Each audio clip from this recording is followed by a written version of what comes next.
Hi, I'm Bruce Williams. I'm the CEO of the Greater Victoria Chamber of Commerce, and this is Chamber Chats, which we record here in the studios of Czech Television. I'd like to begin, as always, by acknowledging that I live and work on the ancestral territories of the Lekwungen-speaking Coast Salish nations, in particular the Songhees and the Esquimalt.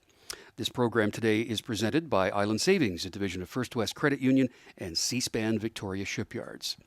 The hallowed halls of the University of Victoria have recently added a hall. As of November of last year, Dr. Kevin Hall took over as the President and Vice Chancellor of UVic, and he joins me right now. Kevin, how are you? Hi, Bruce. I'm fine, thanks. And thanks for the territorial acknowledgement. And I actually like to point out I'm also today calling in from the land of the Lekwungen peoples. I pay my respects to elders past and present and pledge to walk together on the path to reconciliation. Thank you. So, Kevin, by training, you're a civil engineer. You've been at universities in Canada and in Australia, but the uniqueness of you arriving here, sort of like I took over the chamber in June, you took over UVic in November, in the middle of all this. What's that been like for you? Yeah, it's a crazy time to start a new job, that's for sure, in the middle of a pandemic, let alone a new job also to move countries. I came from Australia, where I'd spent the last 7 years. It's a bit like walking into a apocalyptic movie. I mean, the campus is bare. There's not many people. The city is bare. You're wearing a mask everywhere. But I tell you what, I've just absolutely enjoyed the 9 months I've been in Victoria now. I've absolutely found the people here to be outstandingly collegial, friendly. The university is just a treasure in this country that people don't realize. And so, it's had its challenges, right, in connecting with people. It's one of the, one of the roles of a president is to make sure you connect the university to the business community, to the local social groups, on a global scale. And that lack of ability to actually connect has been a bit troubling. But the university's handled COVID very well. Last year, I know when COVID hit, they flipped a switch and within 3 weeks had all the material online, which was pretty amazing. I mean, if we were to plan that as a university, that would have taken us 3 years to plan. But it shows you that we can be agile. And so we're going to take that lesson forward and continue with that agility when we look at a number of things we want to do in the community and for our students. I think the other thing is, we were predicting a financial disaster because of COVID, and the government has been very kind to the university sector in BC. So big shout out and thanks to the government. But, we've managed to maintain our load. We've managed to maintain even our international students through our online presence. And so it's not a disaster for us. We've had a good year that has enabled us to keep the university moving forward. And more importantly, it's enabled us to make the investments we've needed to make to really adapt our campus to COVID. Everything from deep cleaning everywhere you go to the online technology and platforms. Yeah, we talk in terms of international students continuing their studies through platforms like this. One of the questions that I was asked the other day, in what time zone do those classes happen? So if someone is in Australia or Zimbabwe or something, does it happen on their schedule or ours? Yeah, we run both types. So we run synchronous and asynchronous. And so some of the lectures are directly cast. And so the students need to be studying in our time zone. A number of other classes have a lecture capture so that the students can actually get access to the lectures at any time. It is, it's somewhat of a problem. Absolutely. Online platforms, are they perfect as well? Absolutely not. And, we do run into issues with students actually having good access to internet in some of the countries that they come from. And, some of the countries in Southeast Asia, for example, have really been hit hard financially, and they don't have the best of infrastructure and the best of time. So it's a bit of a concern that accessibility to education, you'd like to think it becomes increased during an online capability, but there are some issues associated with it. And we're working hard to really try to solve those problems. Yeah, the social side, the sociability, the socialization, if you will, is a really big part of post-secondary. It's even a part of the learning process, I think. So that's why going back into classes is going to make such a difference. How does this whole process move along? Yeah, we're really planning on business in September under the guidance of the Public Health Office in the province. They've really indicated they want BC's universities to be back face to face. We recognize we're going to have to maintain some online presence, particularly again for the international students and for large classes. But we're planning along the guidelines that have been put in place to have a safe re-entry to campus this fall. We anticipate about 80 to 85% of our courses will be back in the face-to-face mode. We've heard loud and clear from our students. Most prefer the face-to-face experience and the collegiality that comes with studying with your friends and just sort of the campus experience. Interesting though, there is 30 to 35% of the people have said they've really enjoyed the flexibility of online. They've enjoyed being able to study in remote locations, and those are, sometimes people with social anxiety. They could be a mature student, so they've got kids at home, people that are doing part-time studies. So we're really, looking carefully at what is that correct blend of face-to-face and online. And so I think, this is one of the things that's going to come out of the pandemic. This is going to be the new reality for universities, is doing a blend, I guess, if you like, of face-to-face and online. And it's going to take a bit of time to figure out what that right blend is. And I think it's personal to each university. Will have a different form of modality, how they want to do this hybrid education in the future. But it's not going to go away, that's for sure. Yeah. Speaking in terms of the university as an economic driver, we all know how much you represent in the economy with spending and educating and creating skills. But the international students are another element in that they account for a very significant amount of money that is spent in this economy when they come to live here. So getting some of that back is going to be good. Yeah, I think, we're a little bit uncertain as to what's going to happen with the international students this year. The government of Canada has been very progressive compared to where I was from in Australia, which is totally locked down to anybody coming offshore. So the government's given us a green light to bring students in. The province has been fantastic, saying if students aren't vaccinated, they will vaccinate them when they get here. They're going to have to get through a quarantine period. I think the question becomes, if you're an international student, there's some uncertainty. Are we going to go back into another wave? Are we going to shut classrooms down again? So if you're going to invest all this money and you're going to come to Canada, are you going to do that when you're not guaranteed we'll be face-to-face for the whole year? And so there is uncertainty in that area. The government and universities done everything they can to really encourage international students. But, our hope is we'll get 75% of our students back throughout the rest of this year. It might not be in September, but hopefully by December. Yeah, and there have been international students who did stay here. They just studied at home in their apartment or in their house. So something, of course, all of us have come to terms with is the rising role of technology in our everyday lives. We want to talk about that next. Chamber Chats today, our guest is Dr. Kevin Hall. He is the President and Vice Chancellor of the University of Victoria. So here we are right now on a social media platform doing what we're doing, and you have students studying using technology from around the world. Without this being too simple, what has the advent of technology done to life in post-secondaries? Well, first of all, it's allowed us to continue business during this pandemic. I mean, quite frankly, without technology, the universities would have been closed down. So that's been the greatest thing. I think technology has the potential to make a university experience more accessible to multiple types of students. Not only here in the province, but across the globe. And that's a really exciting piece for me. I'm a first in my family to go to university. And I've spent 35 years in the higher education sector because of that. I appreciate the benefits of an education and how it's a slingshot for individuals. And so I'm really excited about the opportunity of making university more accessible to other than, right now 35% of the population in BC goes to university. Well, what about the other 65%? How do we bring those people back in at a later stage in life, perhaps? Perhaps people that haven't had the ability to travel or move. There could be accessibility issues. And so I think technology opens up all those great platforms. But technology is also not the solver, because I think what we have to recognize is most of us have grown up in an era of face-to-face lectures. As professors, we've learned to teach face-to-face. We've kind of mimicked our own professors. We've tried to pick up the latest learning technologies. But I think there's a whole area of study here around technology-enabled education delivery. And I think it's going to spawn a lot of research. What is the best way to reach a class of 100 online or a class of 1,000 online?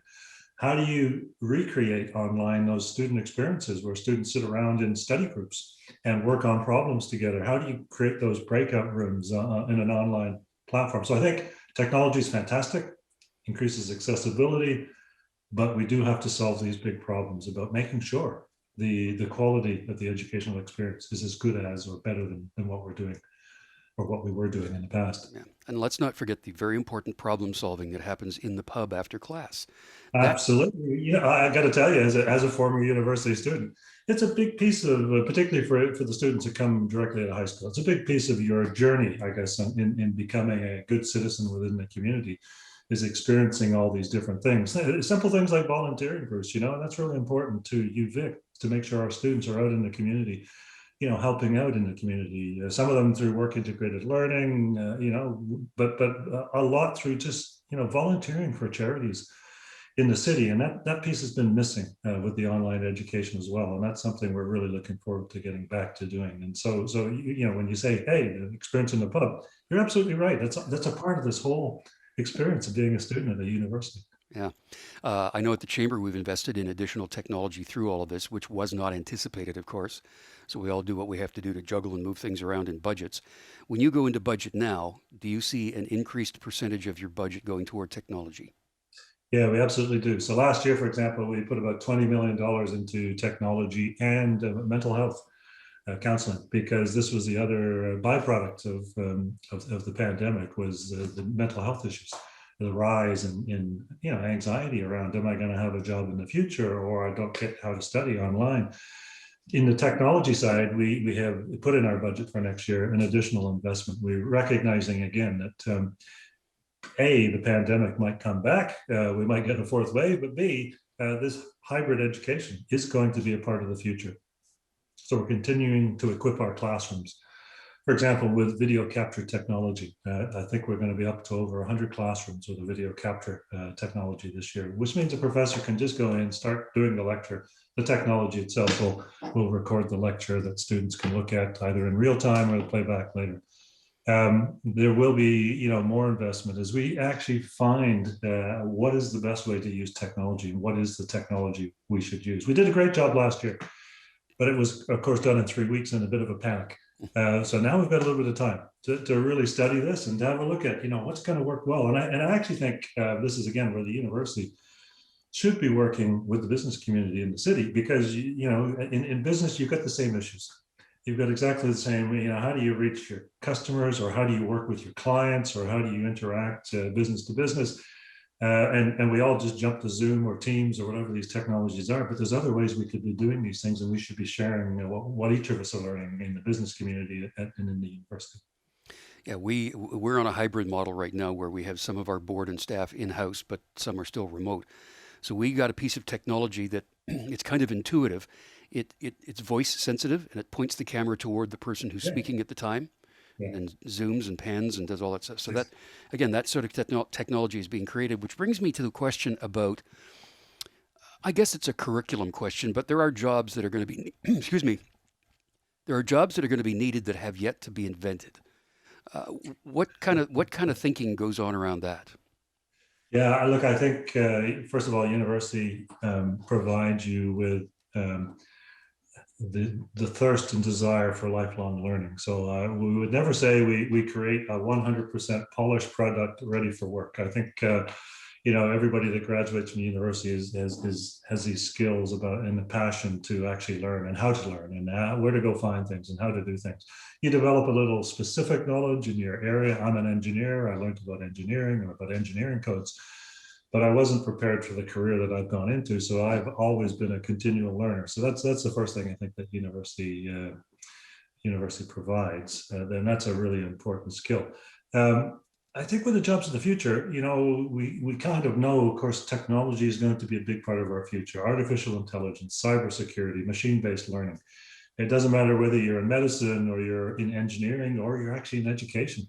These are all going to be pieces of our life. And I think, we're looking at programs that help build at least a rudimentary understanding of what those things are and how those might impact your job. And this is the exciting piece, I think, is where you see all this cross-disciplinarity going on. And I'm currently supervising a PhD student who's a lawyer, but is looking at artificial intelligence in clinical decision-making. So, it's a big move now of AI into making these clinical decisions. And the law is very fuzzy and vague on where the responsibilities lie and how you can move. And I think we're just at the intersection, I guess, of a really exciting time in education, where all these different things are going to swirl around, and these degrees will have to be adaptive so that people can sort of pick and choose some of the pieces they learn to be skilled for the future.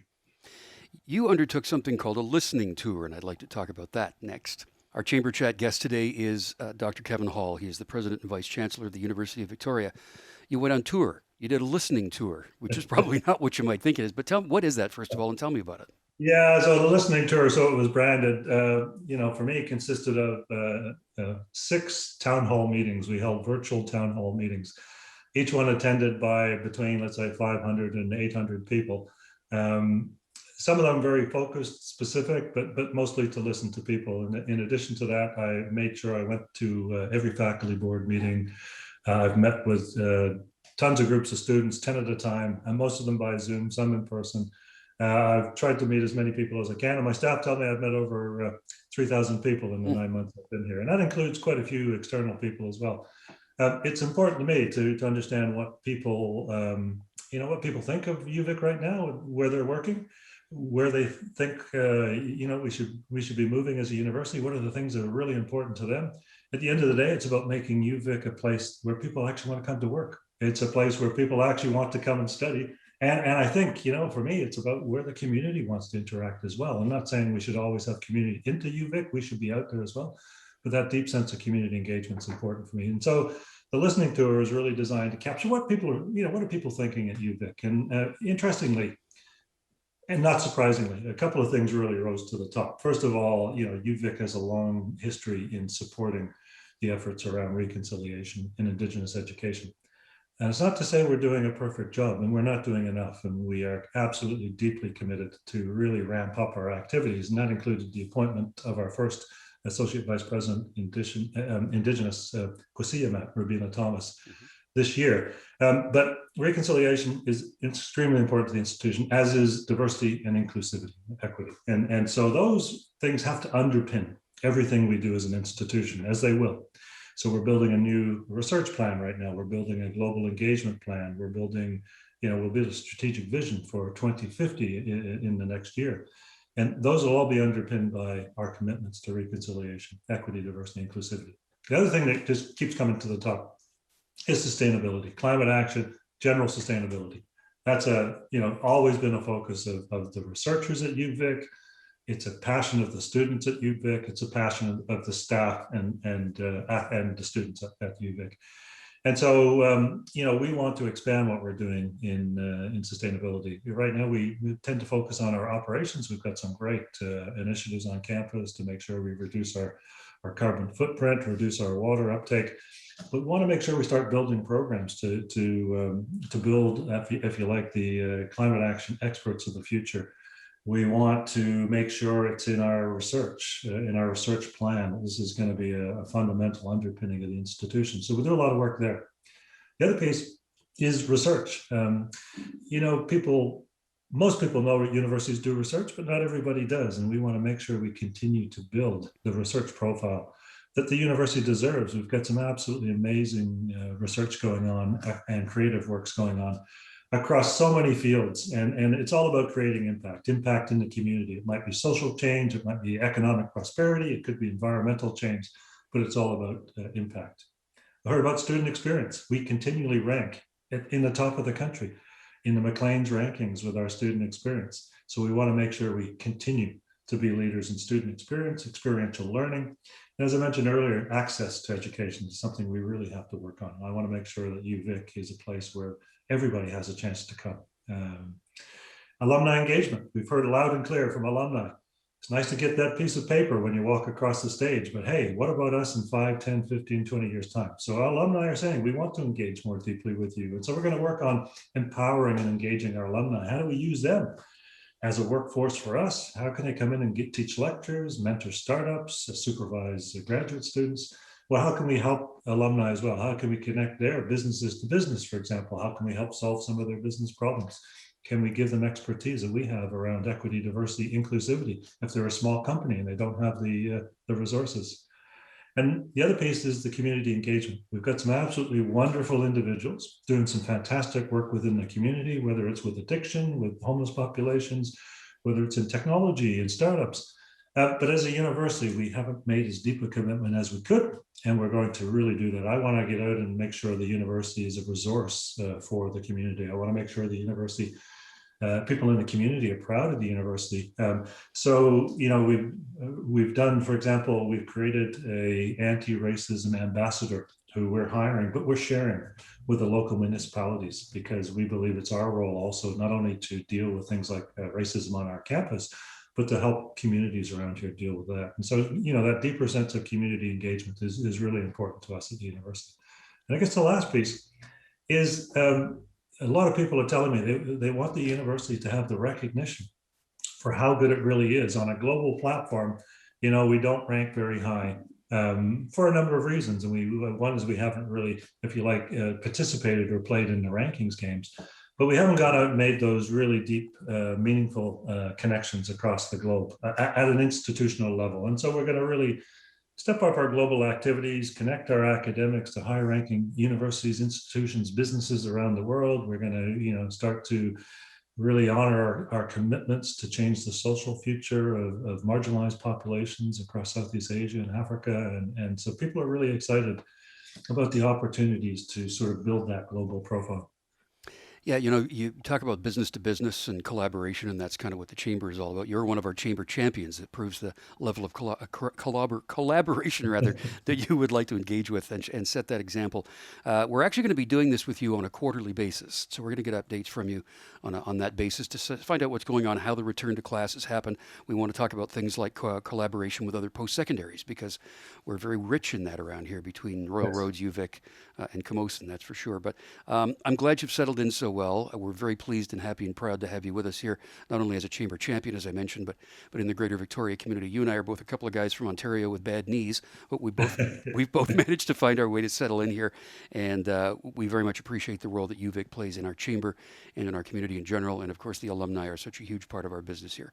So we will see you for the next one next time around. Thanks once again for your time. Dr. Kevin Hall is the President and Vice Chancellor of the University of Victoria, and I'm Bruce Williams. We'll see you again for another Chamber Chat. For more episodes of Chamber Chats, go to checknews.ca/podcasts.